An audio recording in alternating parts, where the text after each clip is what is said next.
Selamat datang di seri belajar bilangan real dengan menggunakan buku Bartel dan Serbet Introduction to Real Analysis.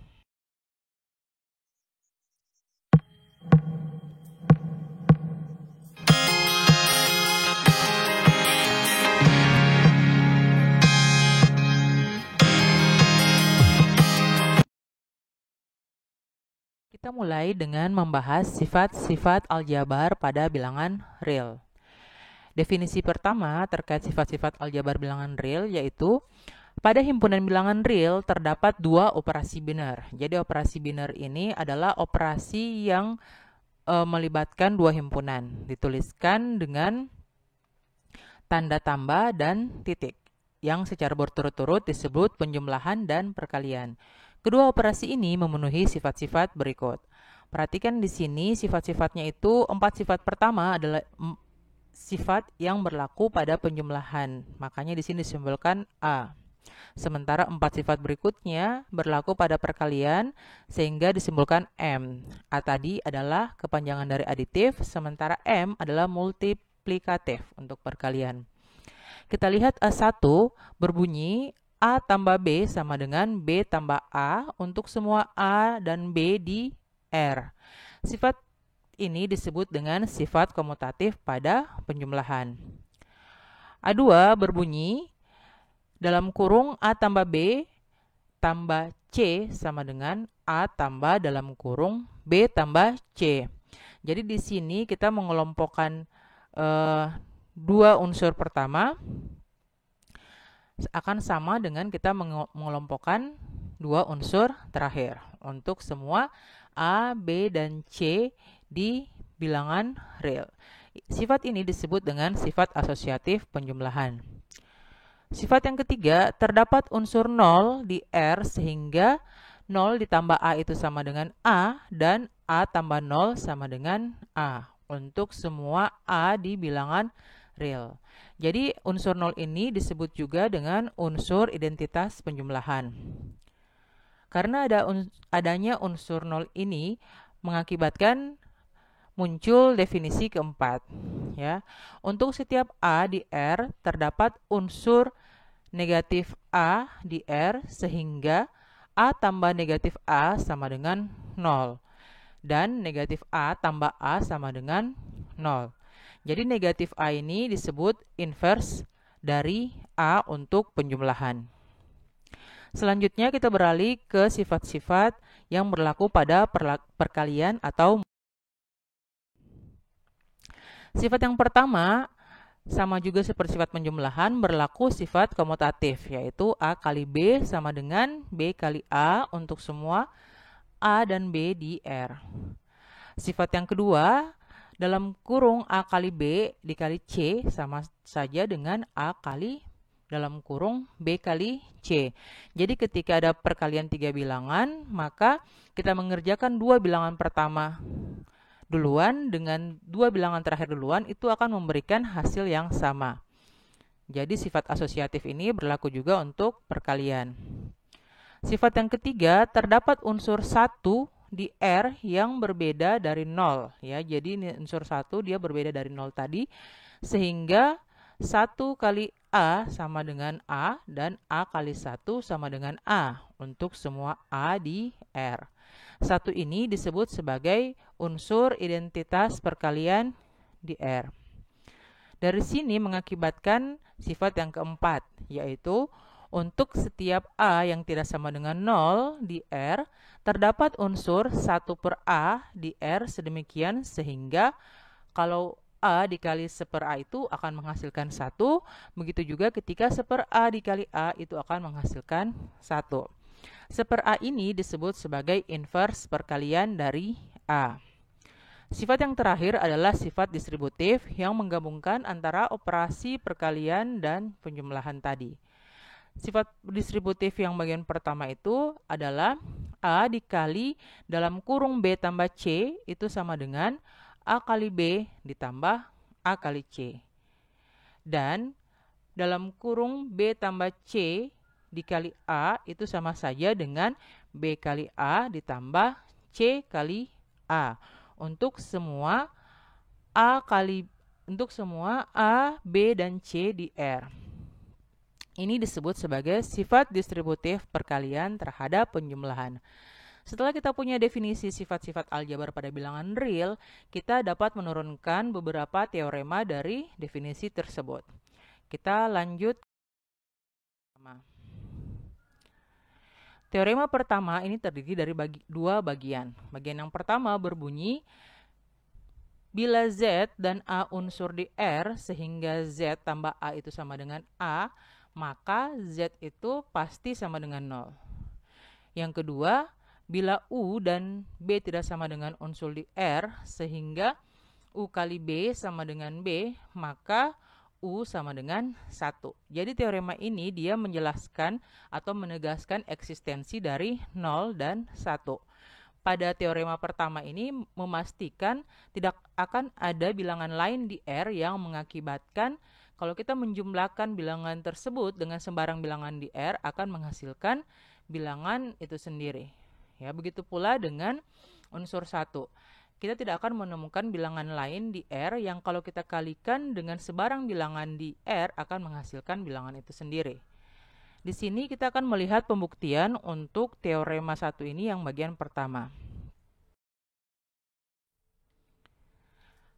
Langkah pertama, kita melihat dari hipotesis kita mempunyai bahwa Z tambah A sama dengan A. Jadi kita akan membuktikannya menggunakan pembuktian langsung. Artinya kita bergerak dari pernyataan P menuju ke pernyataan Q. Dari hipotesis menuju ke kesimpulan. Di sini setelah kita punya Z tambah A sama dengan A, kita tambahkan unsur negatif A yang keberadaannya itu sudah pasti berdasarkan sifat A4 pada kedua ruas. Ini akan diperoleh Z tambah A dalam kurung ditambah dengan negatif A akan sama dengan A tambah dalam kurung negatif A. Selanjutnya, jika kita berturut-turut menggunakan sifat A2, A4, dan A3 pada ruas kiri, kita akan memperoleh Z tambah A tambah negatif A itu sama dengan Z tambah kita asosiatifkan A tambah negatif A, yang mana ini menghasilkan 0 berdasarkan sifat A3. Sementara Z tambah 0 sendiri itu menghasilkan Z. Setelah itu kita menggunakan sifat A4 pada ruas kanan, yang mana A tambah negatif A itu sama dengan 0. Dari sini kita dapat menyimpulkan bahwa Z sama dengan 0. Teorema terbukti. Kita lanjut ke teorema kedua. Teorema ini juga terbagi menjadi dua bagian. Yang pertama, jika A dan B unsur di R sehingga A tambah B sama dengan 0, maka pasti B itu sama dengan negatif A, atau B merupakan inverse penjumlahan dari A. Begitu pula jika kita punya A tidak sama dengan 0 dan B unsur di R sehingga A kali B sama dengan 1, maka B itu sama dengan 1 per A, atau B merupakan inverse perkalian dari A. Kita akan lagi-lagi melihat pembuktian untuk bagian pertama saja ya. Yang bagian kedua silakan kalian kerjakan sebagai. Di sini kita mulai dengan pernyataan awal atau hipotesisnya A tambah B sama dengan 0. Kita bisa menambahkan negatif A pada kedua ruas dan diperoleh negatif A tambah B sama dengan negatif A tambah 0. Dengan menggunakan sifat asosiatif,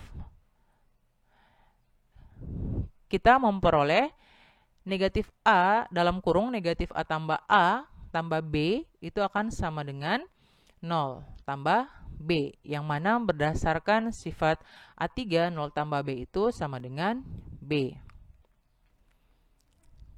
Dari ruas kanan kita akan menggunakan sifat A3, yang mana sifat A3 itu berbunyi kalau sebarang bilangan real kita jumlahkan dengan 0 akan menghasilkan bilangan itu sendiri, sehingga ruas kanan menjadi negatif A tambah 0 sama dengan negatif A.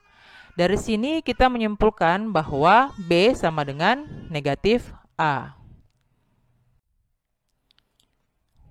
Kita lanjut ke teorema yang ketiga. Teorema 3 ini berbunyi, misalkan A dan B sebarang unsur di R, maka yang pertama, persamaan A tambah X sama dengan B mempunyai solusi tunggal X sama dengan negatif A tambah B. Yang kedua, jika A tidak sama dengan 0, persamaan A kali X sama dengan B mempunyai solusi tunggal X sama dengan 1/A dikali B. Kita lihat pembuktian untuk bagian pertama. Di sini kita mulai dengan menerapkan sifat A2, A4, dan A3 pada persamaan. A tambah dalam kurung negatif A tambah B itu sama dengan dalam kurung A tambah negatif A tambah B menggunakan sifat asosiatif. Di sini sama dengan 0 tambah B itu sama dengan B. Yang akibatnya X sama dengan negatif A tambah B merupakan solusi dari persamaan A tambah X sama dengan B. Untuk menunjukkan bahwa ini merupakan satu-satunya solusi, kita akan mengandaikan ada solusi lain. Model seperti ini akan sering kalian temukan untuk menunjukkan satu-satunya. Ya. Ketika kita ingin menunjukkan sesuatu itu merupakan satu-satunya, kita harus mengandaikan ada solusi atau ada hal lain, sesuatu yang lain yang memiliki sifat yang sama dengan yang mau kita tunjukkan itu. Yang pada akhirnya kita akan mendapatkan kontradiksi karena hal itu tidak mungkin. Jadi di sini kita andaikan X1 sebarang solusi dari persamaan tersebut. Maka kita peroleh A tambah X1 sama dengan B. Dan bila kita tambahkan kedua ruas dengan negatif A, kita peroleh dengan cara yang sama kalau negatif A tambah X1 itu sama dengan negatif A tambah B, ya. Nah, selanjutnya kita gunakan kembali sifat A2, A4, dan A3 pada ruas kiri persamaan di atas. Dan kita akan memperoleh 0, dengan cara yang sama kita akan memperoleh 0 tambah X1 sama dengan X1. Dari sini kita simpulkan bahwa X1 itu sama dengan negatif A tambah B.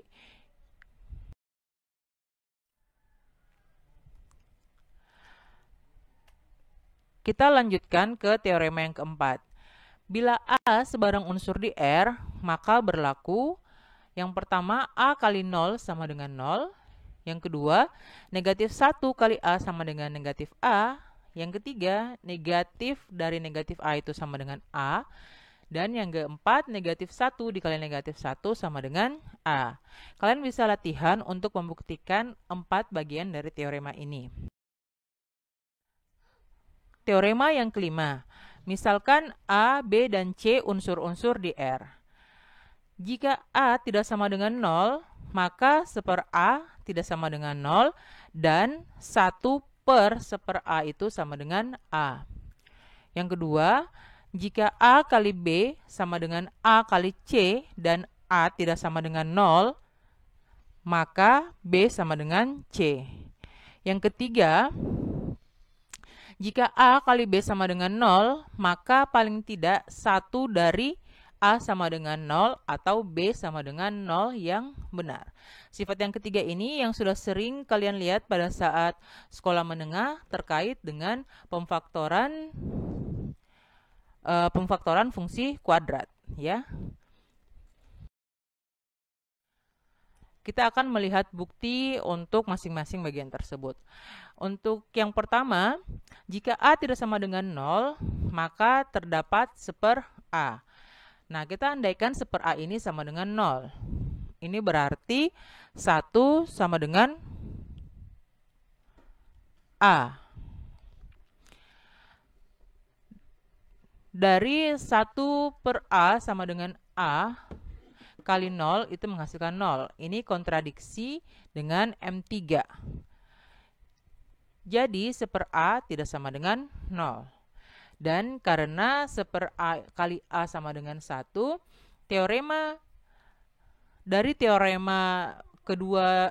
keempat tadi yang bagian B itu mengakibatkan 1/1/A itu sama dengan A. Yang kedua, jika kita kalikan kedua ruas persamaan, A kali B sama dengan A kali C dengan 1/A dan menggunakan sifat asosiatif atau M2 tadi, kita akan peroleh 1/A dikali A kali B itu sama dengan 1/A kali A kali C. Karena 1/A kali A itu tadi sama dengan 1, maka kita peroleh 1 kali B sama dengan 1 kali C, yang berarti juga B sama dengan C. Bagian ketiga, hal ini cukup dengan mengasumsikan A tidak sama dengan 0 dan memperoleh B sama dengan 0.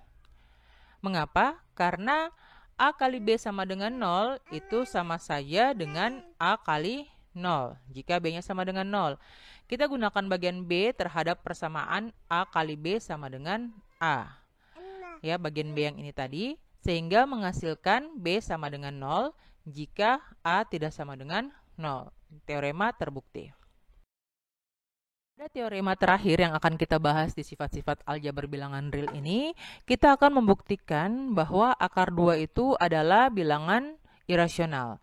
Teoremanya berbunyi, tidak ada bilangan rasional R sehingga R kuadrat sama dengan 2. Teorema ini akan kita buktikan menggunakan pembuktian tidak langsung, yaitu secara kontradiksi. Di sini kita memulai dengan mengandaikan terdapat P dan Q sedemikian sehingga akar 2 sama dengan P per Q. Kita akan menuju ke hasil yang menunjukkan bahwa pengandaian ini tidak mungkin. Jadi jika P dan Q memiliki faktor persekutuan, maka kita dapat menghilangkannya. Kenapa? Karena P dan Q ini kita anggap sebagai bentuk yang paling sederhana dari pecahan yang menunjukkan akar 2 ini. Jadi kalau sudah merupakan pecahan yang paling sederhana, ini berarti P dan Q tidak memiliki faktor persekutuan. Ingat ya, P dan Q tidak memiliki faktor persekutuan atau sudah saling prima. Selanjutnya, dengan mengkuadratkan kedua ruas persamaan, kita peroleh 2 sama dengan P kuadrat per Q kuadrat. Kita ingat kembali kalau akar 2 atau bentuk akar kita kuadratkan, maka bentuk akarnya akan hilang. Dari sini persamaan ini bisa kita tuliskan menjadi P kuadrat sama dengan 2Q kuadrat. Ini berarti P kuadrat adalah bilangan genap. Akan tetapi, kuadrat dari sebarang bilangan genap adalah genap. Dan kuadrat dari sebarang bilangan ganjil adalah ganjil. Jadi karena P kuadrat adalah genap, maka haruslah P adalah genap. Sebagai konsekuensinya, P dapat dituliskan sebagai bentuk P sama dengan 2R. Kenapa? Karena kita tahu bilangan genap itu merupakan bilangan kelipatan 2. Sehingga semua bilangan genap bisa kita tuliskan sebagai bentuk perkalian 2. Kita substitusikan P sama dengan 2R ini ke dalam persamaan kita tadi, P kuadrat sama dengan 2Q kuadrat.